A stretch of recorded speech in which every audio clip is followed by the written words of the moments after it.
अस्सलाम वालेकुम, क्या हाल चाल हैं आप लोगों के। तो आज हम एक बहुत ही हॉट टॉपिक पर बात करेंगे और इस टॉपिक पर बात करने के लिए मैंने एक यूएस सिटीज़न लॉ कंसल्टेंट से बात की है ताकि मैं आप लोगों तक एक ऑथेंटिक और एक सही बात पहुंचा सकूं।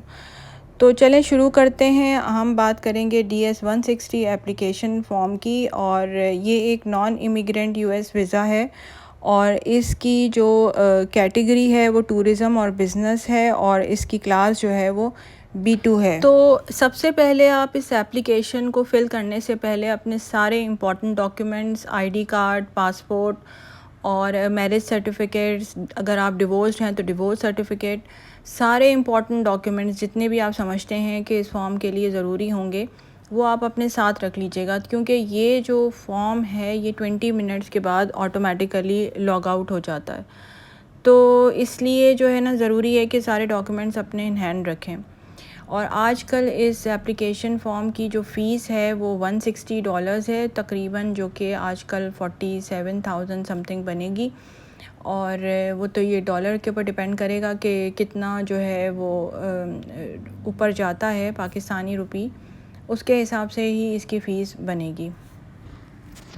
तो सबसे पहले आप लोगों ने जो है वो काउंसिलर इलेक्ट्रॉनिक एप्लीकेशन की वेबसाइट ओपन करनी है और इसका जो वेब एड्रेस है वो है ceac.state.gov और इसका लिंक जो है मैं डिस्क्रिप्शन में दे दूँगी। और जब आप ये ओपन करेंगे वेबसाइट तो आपको सबसे पहले जो है अपनी लोकेशन सेलेक्ट करनी होगी और लोकेशन में दो ऑप्शंस आएंगे, या तो पाकिस्तान इस्लामाबाद या पाकिस्तान कराची आएगा। तो जो भी आपकी लोकेशन है आप वो सेलेक्ट कर लें। फिर नीचे जो है वो कैप्चा वर्ड्स होंगे वो आपको टाइप करने होंगे और उसके बाद आपने, अगर आप बिल्कुल न्यू हैं तो स्टार्ट एन एप्लीकेशन आप करेंगे, और अगर आपने कोई एप्लीकेशन पहले से स्टार्ट की हुई होती है तो फिर तो आपको रिट्रीव एप्लीकेशन करना है। और उसके लिए बहुत ज़्यादा मैंडेटरी ये होता है कि जो एप्लीकेशन आईडी आपने जनरेट की है वो आप कहीं लिख कर रख लीजिएगा या फिर आप जो है ना उसकी पिक्चर खींच लीजिएगा। सबसे अच्छा यही रहता है कि आपने जो है वो पिक्चर खींच ली। अच्छा जी, अब आपने क्या किया है उसके बाद जो काम आपने करना है वो ये है कि एक सिक्योरिटी क्वेश्चन है उसका आपने आंसर देना होता है। अच्छा, और एक चीज़ बहुत ही ज़रूरी है जो मैं आप लोगों को बता दूं कि आप लोग जो है पहले से ही पिक्चर अपनी क्लिक करवा के रख लीजिएगा। और जो है ये किसी भी आप है ना फ़ोटोशॉप पे जाएंगे और वहाँ पर आप कहेंगे यूएस इमिग्रेशन वीज़ा की पिक्चर खींचनी है, तो आपको पिक्चर उनकी जो सारी वाइट बैकग्राउंड के साथ पिक्चर खींचनी होती है, वो आपको ईयर्स भी आपके जो है ना वो प्रोमिनेंट हो, कान आपके दोनों नज़र आ रहे हों, तो वो उस टाइप की जो पिक्चर होती है वो लोग आपको खींच के दे देंगे। तो अगर आप अपनी एप्लीकेशन जो है वो रिट्रीव कर रहे हैं तो आपसे 3 क्वेश्चंस पूछे जाएंगे। First 5 letters of surname, year of birth, और जो है जो भी आपने सिक्योरिटी क्वेश्चन अपना सेलेक्ट किया होगा वो सिक्योरिटी क्वेश्चन जो है वो आपसे पूछा जाएगा। ये बार बार रिट्रीव करना पड़ता है, मैंने आपको पहले भी बताया था कि 20 मिनट्स में ये लॉग आउट हो जाता है। तो ये जो है ये एक जगह पर कहीं लिख लीजिएगा कि कोई स्पेलिंग मिस्टेक वगैरह ना हो।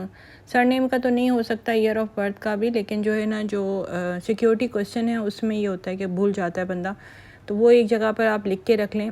ये रिट्रीव करने के लिए आपसे बार बार पूछे जाएंगे।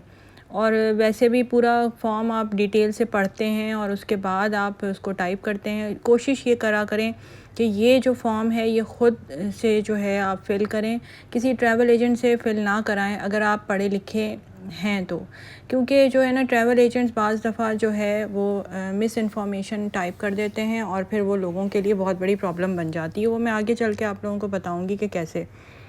फिर जो सिक्योरिटी क्वेश्चंस हैं वो बहुत सारे हैं इसमें। जो पहला है वो given name of your mother's mother होता है, और भी बहुत सारे क्वेश्चंस होते हैं। What is your maternal grandmother's maiden name, और इसमें बहुत सारे होते हैं। What is the middle name of your youngest child, या what is your oldest sibling middle name. इस तरह के बहुत सारे क्वेश्चंस होंगे जिसमें से आप एक सेलेक्ट कर लेंगे अपना सिक्योरिटी क्वेश्चन जो भी आपको समझ में आ रहा है।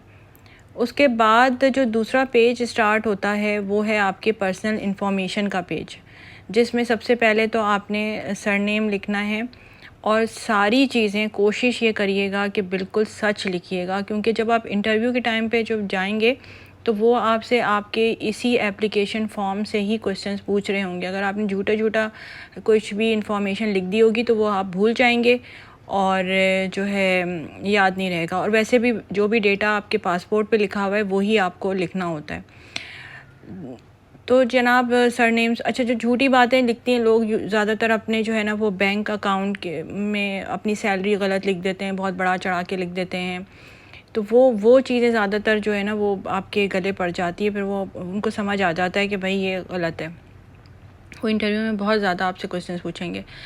तो सबसे पहले आपने जो है वो सरनेम लिखना होगा, फिर गिवन नेम जो कि आपका अभी नेम है, और जो मेडन नेम होता है वो शादी से पहले जो लेडीज़ का होता है वो मेडन नेम होता है। अच्छा, एक किस्सा है जो कि मुझे जो है यूएस लॉ कंसल्टेंट ने सुनाया था, वो मैं आप लोगों को भी सुनाती हूँ। कि एक जो है वो रजिस्टर्ड नर्स थी और है ना उनके हस्बैंड ने जब नॉन इमिग्रेंट वीज़ा फ़ाइल किया तो उसमें उनके लिए हाउस मेकर लिख दिया, हाउस मेकर यानी हाउसवाइफ लिख दिया। उसके कुछ अरसे के बाद उनको ख़्याल आया कि हम इमिग्रेशन फ़ाइल करते हैं यूएस की, तो अब उसमें उन्होंने रजिस्टर्ड नर्स है उनको शो कर दिया। तो उन्होंने कहा ये तो पहले हाउस मेकर थी, अब ये कैसे है ना ये रजिस्टर्ड नर्स बन गई। तो खैर उनके पास सैलरी स्लिप्स थी, अपना एकेडमिक रिकॉर्ड था, पूरा अपना जॉब का पूरा रिकॉर्ड था, तो उनका तो केस हो गया। लेकिन अगर आप जो है पहले इस विज़िट वीज़ा के फॉर्म में, जो नॉन इमिग्रेंट वीज़ा फॉर्म है ये DS 160, इसमें जो इन्फॉर्मेशन दे देंगे और बाद में आप वो चेंज करेंगे, तो आप ये समझ लें कि जो है ना आप फंस जाएंगे, क्योंकि जो है आपकी सारी इन्फॉर्मेशन जो इसमें इस एप्लीकेशन फॉर्म में दी जाएगी वो लॉक हो जाएगी, और वो लोग सारी इन्फॉर्मेशन इसी फॉर्म से टैली करेंगे, और आपका जो विज़िट वीज़ा का जो इंटरव्यू होगा वो भी इसी एप्लीकेशन फॉर्म को देखकर होगा। तो इसलिए सारी इन्फॉर्मेशन जो है बिल्कुल सच लिखिएगा। ज़्यादातर कोशिश ये कीजिएगा कि ख़ुद ही फॉर्म फिल करें और सारी इन्फॉर्मेशन बिल्कुल सच लिखें। अच्छा, इसके बाद जो है आपकी पर्सनल इन्फॉर्मेशन के बाद जो है आपकी जो आपने फ़िल करना है वो आपके ट्रैवल इन्फॉर्मेशन है, जिसमें वो आपसे पूछेंगे कि आपने जो है कोई स्पेसिफ़िक ट्रैवल प्लान्स बनाए हुए हैं, आपने किसी कंट्री का पहले जो है वो ट्रैवल किया हुआ है, जो भी कंट्रीज़ को आपने ट्रैवल किया हुआ है वो आपने जो है वो बता देना है। और उसके अलावा जो है इसमें आपसे वीज़ा क्लास भी पूछेंगे। अच्छा, वीज़ा क्लास आपकी B1 B2 होगी। और जो है अगर आपने कोई एक्सपेक्टेड जो है आपकी डेट है ट्रैवल की तो वो लिख दें। वैसे यूजली जो है मैंने तो नहीं सुना किसी का भी कि जो है ना वो अगर आपने एक्सपेक्टेड डेट लिखी हो और आपकी उसी डेट पे उससे डेट से पहले जो है आपकी इंटरव्यू कॉल आ जाए। आजकल तो 1 साल इंटरव्यू कॉल की डेट आ रही है।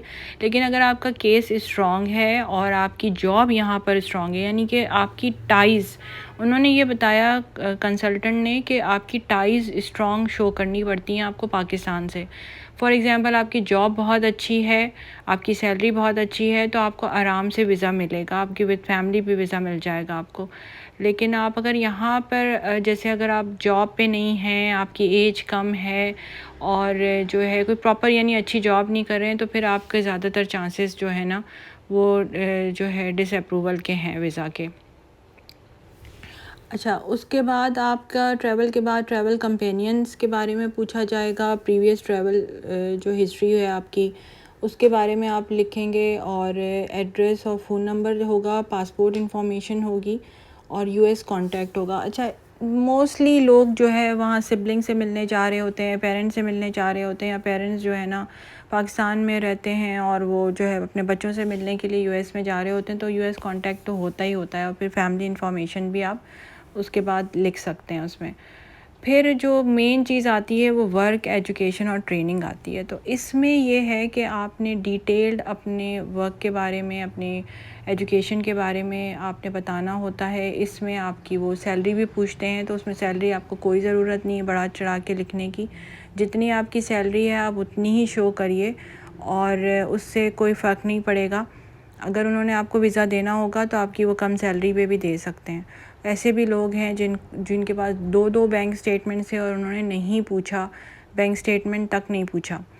तो इसलिए आपका जो अगर यहाँ पर स्ट्रॉन्ग टाइज़ हैं पाकिस्तान में, आपकी स्ट्रॉन्ग जॉब है, आपकी अच्छी सैलरी है या नहीं भी है, लेकिन आपकी जॉब अच्छी है, गवर्नमेंट जॉब है या फिर कोई और प्राइवेट सेक्टर में आप एक स्ट्रॉन्ग जॉब करते हैं, तो बहुत चांसेस है कि आपको आराम से वीज़ा मिल जाएगा। और उसके अलावा एक चीज़ और भी ये कि अगर कोई ऐसे लोग हैं जो कि अपने सिबलिंग से मिलने जा रहे हैं, लेकिन वो पर बाद में जो है नॉन इमिग्रेंट वीज़ा भी अप्लाई करना चाहते हैं, तो जो वर्क एक्सपीरियंस है उसमें अगर फॉर एग्ज़ाम्पल जैसे कोई केमिकल इंजीनियर है या XYZ कोई भी इंजीनियरिंग डिग्री है या डॉक्टर है या कोई भी कोई और प्रोफेशन है उनका, लेकिन वो उसके अपना फ्यूचर में प्रोफेशन US जाके चेंज करना चाहते हैं, तो अगर अक्सर ऐसे होता है कि हम लोग जो है A लेवल के बाद या इंटर के बाद जो थोड़ा सा गैप आता है उसमें कोर्सेज़ कर लेते हैं, IT के कोर्सेज़ कर लेते हैं या कोई और दूसरे कोर्सेज़ कर लेते हैं, या फिर अक्सर हम लोग अपनी प्रोफेशनल डिग्री के बाद भी कुछ कोर्सेज़ करते हैं, तो वो भी आप अपनी शो कीजिएगा इस एप्लीकेशन में।